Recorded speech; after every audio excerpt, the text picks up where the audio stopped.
fica aí. Essa distância tá boa? O sol vai ficar muito forte aqui. Vocês acham que não? Ai, desculpa. Vou interromper só um minutinho, tá? Acho que ultimamente eu mexo mais.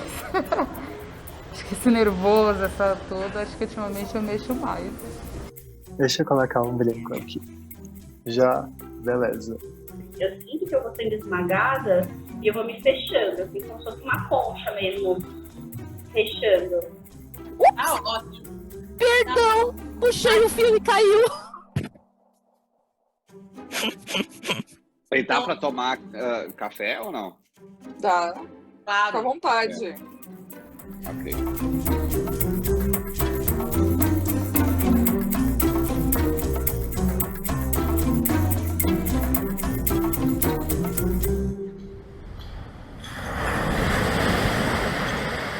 A gente começa a cuidar também da nossa saúde mental quando a gente começa a escutar o outro, né? Saber procurar ajuda, assim, para mim é um dos primeiros pilares da saúde mental.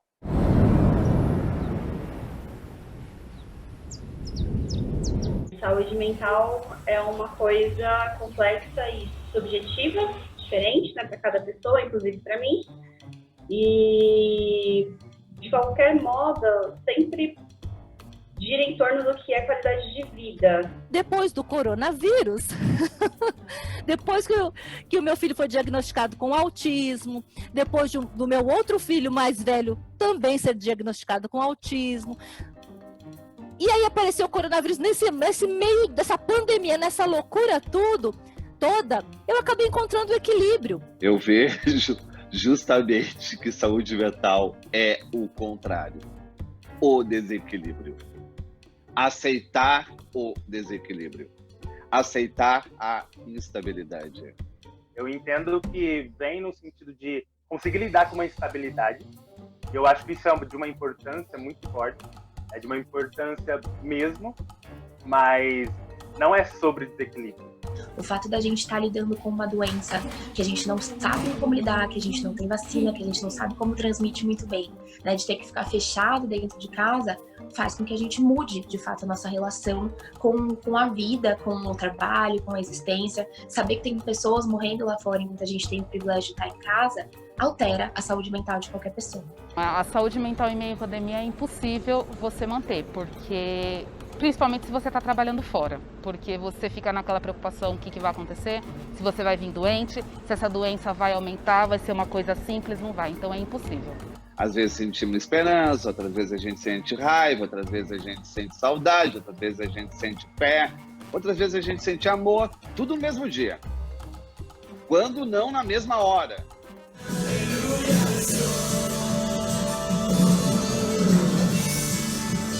Quando não em poucos minutos.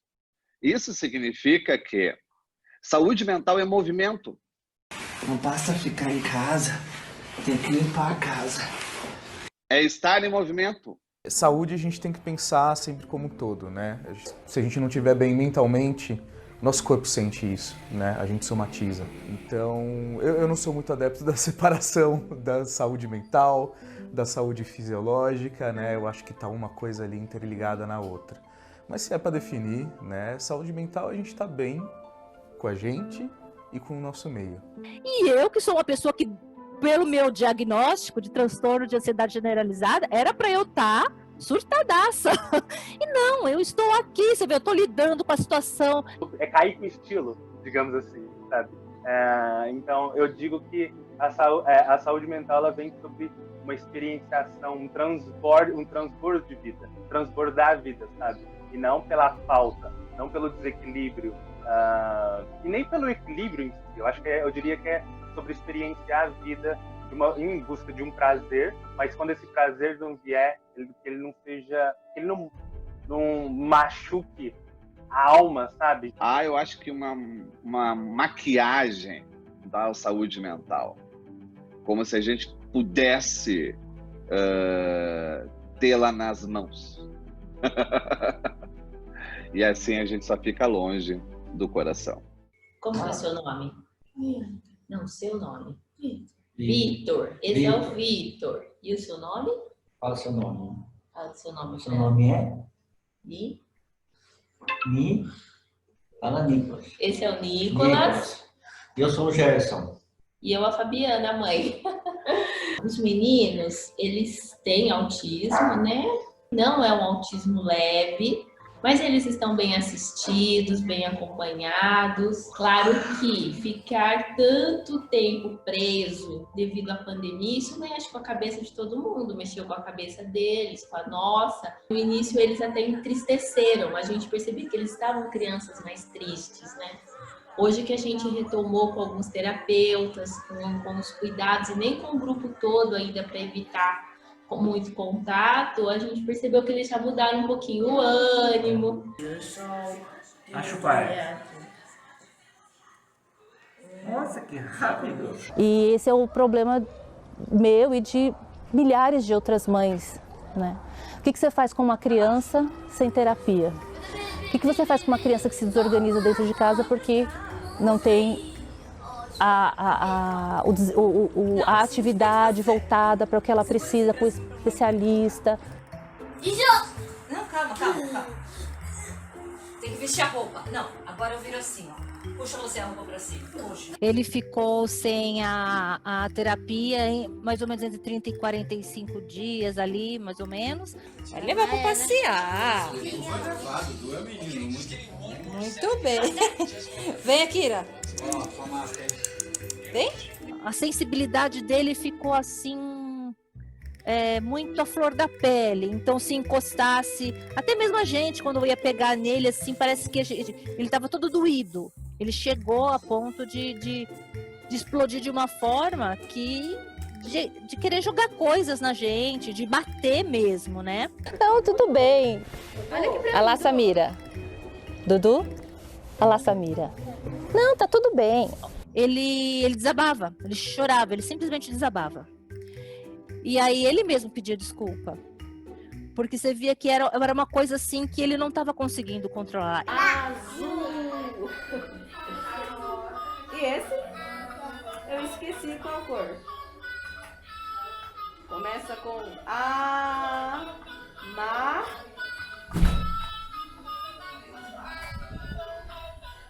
amaré. Isso, muito bom! Esse é inteligente. Com a demanda da pandemia e a gente fechado, mães nos ligando, precisava de um espaço, né? E aí nós precisamos nos reinventar. Reinventar como? Procurando um espaço arejado para que eu pudesse atender esses pacientes com uma rotatividade menor e um espaço maior entre os atendimentos para que pudesse ser esterilizada a sala. Isso, vem, pode entrar.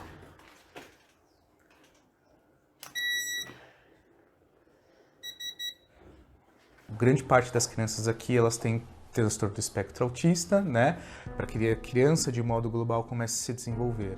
Boa parte dos tratamentos, eles sempre vão ser colocados de 3 a 5 vezes por semana. Com a pandemia, o momento inicial foi justamente do quê? Né? De interrupção total.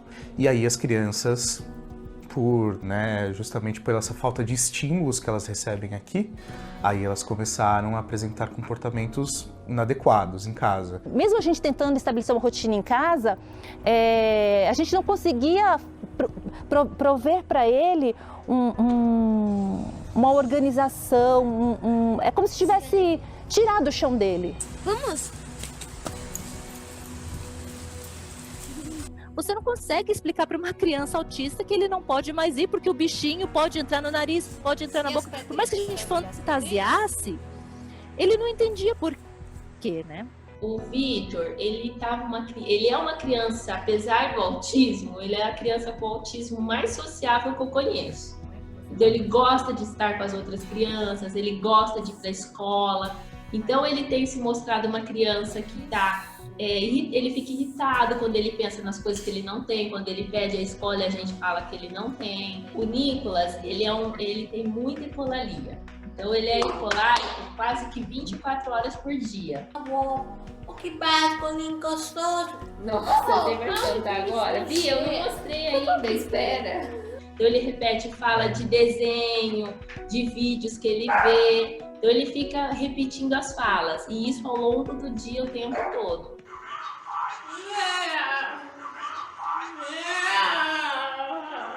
essas crianças não estavam sendo estimuladas da maneira correta, né? A orientação parental nunca parou, mas a gente viu que os resultados eles não eram os que a gente desejava. Estamos trabalhando sistemas deles, sistemas orais, visuais, né? Tem a cor, tem o estímulo proprioceptivo, tem o estímulo vestibular, onde ele vai com tudo isso desenvolvendo um arcabouço mesmo neurológico para poder aprender outras coisas, para poder, a partir daí, crescer e desenvolver. As pessoas foram se sentindo mais confortáveis em trazer, confiaram nesse trabalho de limpeza, desinfecção que a gente está fazendo e, puxa, começou a dar tudo certo. A gente voltou a ter resultados muito parecidos com o que a gente tinha antes, as crianças voltaram a se desenvolver. Dá a outra mão, Rita, com essa agora. Com essa. Isso aí. É isso que motiva a gente no final, né? O trabalho é ver a criança se desenvolvendo, que é o importante. A família ficou mais leve, a casa está mais leve, a gente está mais feliz porque a gente não conseguia assistir uma TV, a gente não conseguia fazer um serviço de casa. Hoje, imagina, eu consigo trabalhar e eu falo, olha, a mamãe está trabalhando, né? Aí ele olha assim, aí ele faz assim para mim, sai quietinho, fecha a porta. Então você olha só. Dudu, vamos tomar vitamina agora. Cadê? Pra ficar fortão? Não. Mamãe vira. Mamãe vira pra não errar. 2 gotas. 1, 2. Muito bem, vitamina. Tá fortão, isso aí, rapaz. No nosso caso, a gente sente um verdadeiro pânico de não poder estar com eles, não poder cuidar deles. A gente não tem uma outra pessoa para estar com eles se nós viermos a faltar, se a gente adoecer, né? Então, se a gente precisar ser hospitalizado, não tem quem fique com eles. Sou um cara que gosta de ficar em casa. Eu tô desesperado para fazer uma viagem, para passear. É o nosso plano, né? Nosso desejo agora. Nosso desejo agora. É o nosso desejo agora, de poder ir para algum lugar assim com eles.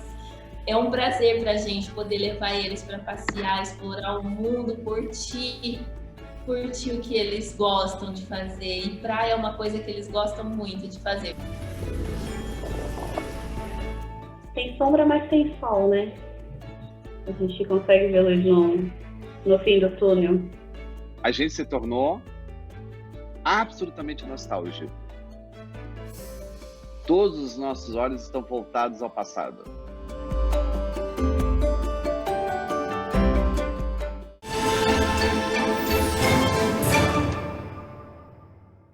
Olá, minha gente! Estamos aqui mais uma semana pra gente falar sobre saúde mental. E eu fiquei pensando bastante. Eu tenho uma lista de vários temas que eu posso trazer aqui pro canal. Eu trabalho com criação de conteúdo, né? E falo sobre um dos temas que eu abordo é a saúde mental. E eu tô sentindo que eu já falei muito da saúde mental na quarentena. Eu não sei o que vocês pensam, mas pra mim esse assunto ele tá muito forte que eu tô um pouco com a sensação de que falei demais. O fato de eu ser psicóloga faz com que eu tenha um olhar diferente sobre isso, né? O ouvir e o falar são ambos dois caminhos muito terapêuticos, né? Acho que quando a gente ouve a história do outro, a gente se permite entrar em contato, a gente se permite se identificar. A gente entende que não tá passando sozinho por aquilo quando a gente ouve o relato do outro. E quando eu me ouço, eu percebo uma coisa que eu já tinha percebido na minha última sessão de terapia, mas que vem de novo, que é o quanto eu tô me cobrando. Nesses últimos 2 meses tem vindo muita gente me procurar, sabe? Porque tá entrando num desespero. Principalmente não só pela questão do Covid em si, que fez a gente se isolar e tudo mais, mas porque o próprio isolamento agora ele tá sendo adoecedor. Como tem sido esses últimos dias, essas 2 últimas semanas na real, né? Eu sempre trabalhei com um tipo de preço social, um preço que fosse mais baixo, porque a psicologia, ela ainda é, e eu acho que ainda vai ser durante um tempo, bem elitista, sabe? O próprio estigma da psicologia, ela é entendida como uma coisa de rico. Eu busco as minorias, as que sofrem as opressões, sabe? Principalmente para as pessoas pretas, mas as minorias no geral. Como é que você sente isso? Tipo, o quão isso te afeta hoje? A questão da hiperinformação aparece muito e eu acho que a especificidade ansiedade vem muito disso, sabe? De uma ansiedade que traz à tona todas essas partes, de tipo, perder o emprego,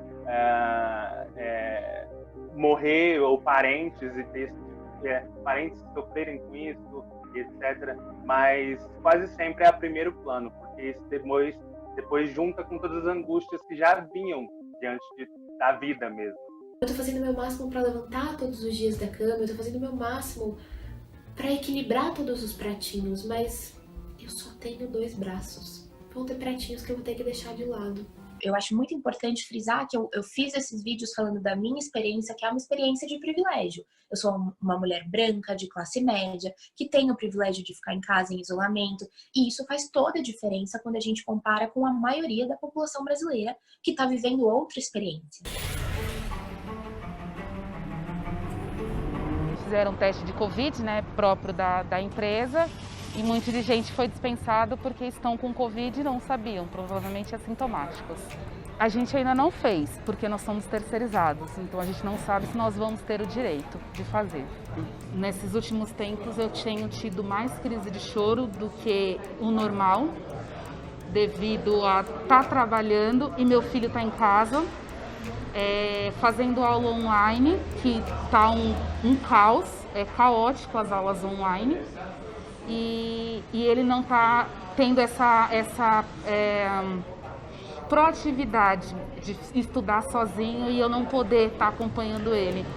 Tendo que estar saindo para trabalhar todos esses dias e o medo de ter que levar o vírus para casa. Então eu acho que eu estou bem zero com a minha saúde mental.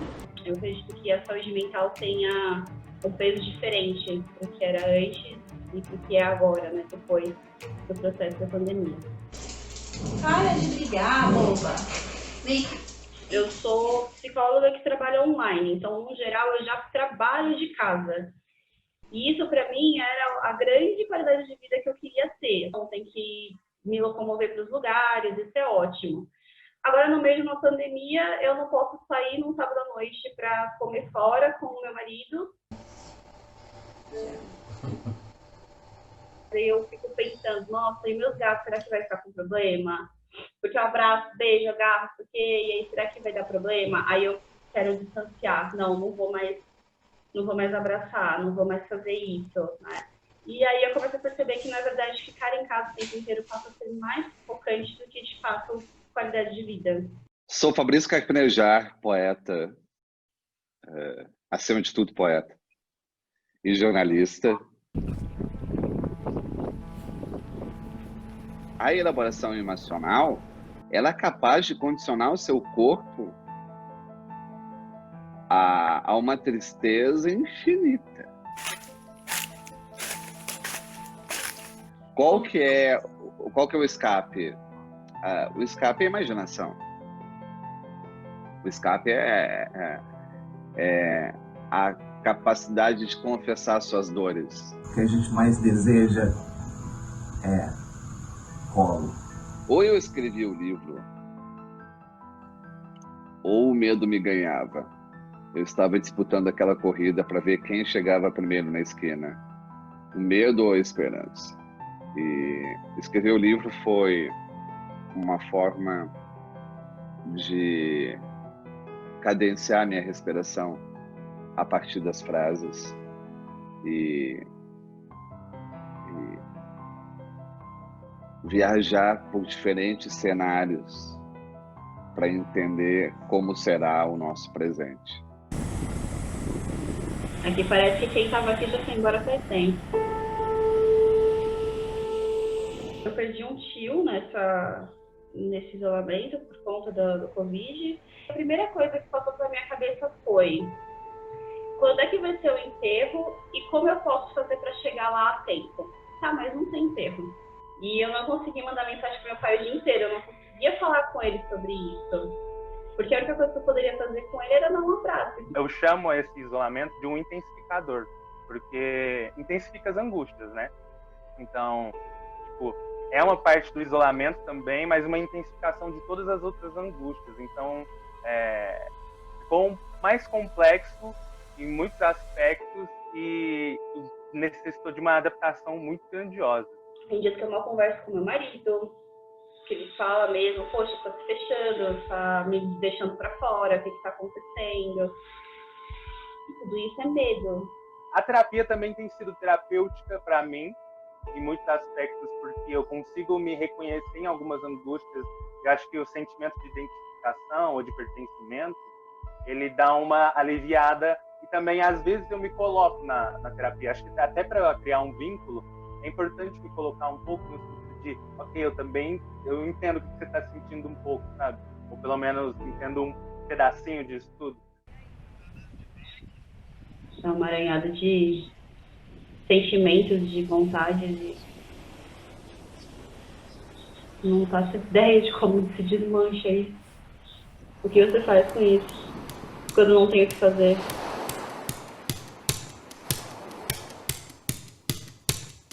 Eu acho que no começo, principalmente, assim, era uma sensação de andar numa corda bamba, sabe? Tipo, ficar muito tempo no mesmo espaço, sabe?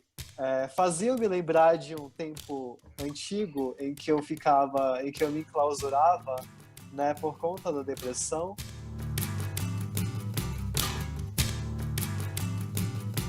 Então eu tive que fazer muito um jogo de cintura comigo mesmo ali, sabe? Pra minha cabeça não ficar também mastigando coisa que eu já superei, entendeu? Eu tava assim com medo, né, tipo, de voltar a ter alguns acessos depressivos, né, e de eu não conseguir me recuperar disso, porque esse é um cuidado que a gente tem que ter, né, quando a gente vive com depressão por muitos anos e quando a gente consegue se recuperar, a gente tem que estar sempre, né, se monitorando, né, monitorando assim a própria cabeça, a própria saúde, os próprios pensamentos, né, para não voltar, né, para aquele abismo de novo.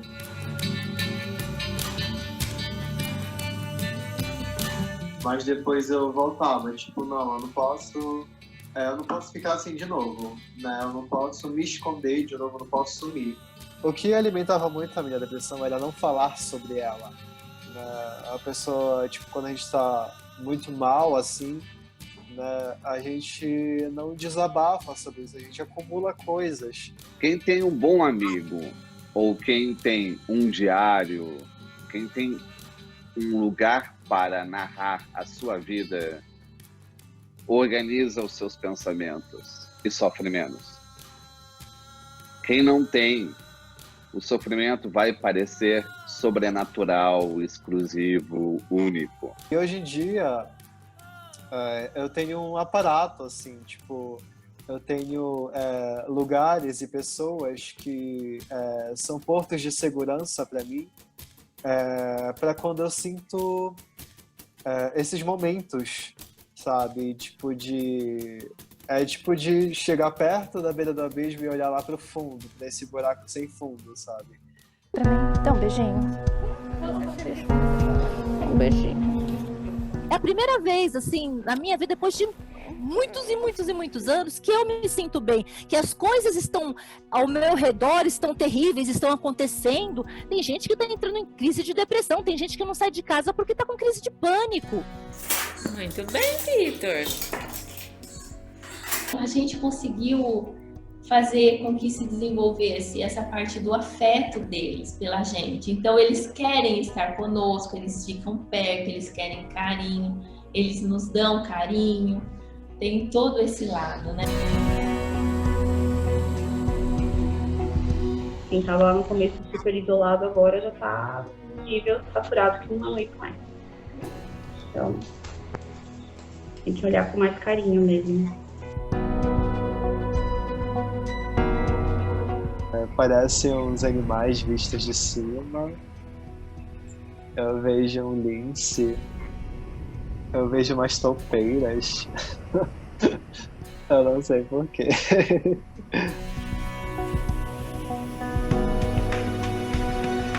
Um espelho. Uma saudade também. E não deixar a autossabotagem de fato conseguir sabotar a parada, saca? O que tem sido mais difícil para mim, com absoluta certeza, e o que mais me angustia é a falta de movimento e a repetição. sabe? Porque eu não consigo nem chamar necessariamente de uma rotina, porque é muito de uma repetição, é como se o mundo tivesse encolhido, se tornado a casa, sabe? Vai ser um lombinho bem temperado com figos e batatas. Se você sai de uma família com 3 irmãos, você sempre pensa em saúde mental, porque é uma disputa. É uma disputa pelo pai, pela mãe, sabe? Pelo espaço, ainda mais quando os irmãos dormiam todos no mesmo quarto. Oi, meninão. Você tá comendo gelo, é? Na minha opinião, saúde mental é um olhar que a gente tem além do nosso corpo. É olhar para as nossas emoções, é olhar para os nossos sentimentos, é olhar para um espaço que a gente não é incentivado a olhar num mundo tão voltado para a produtividade, para a entrega.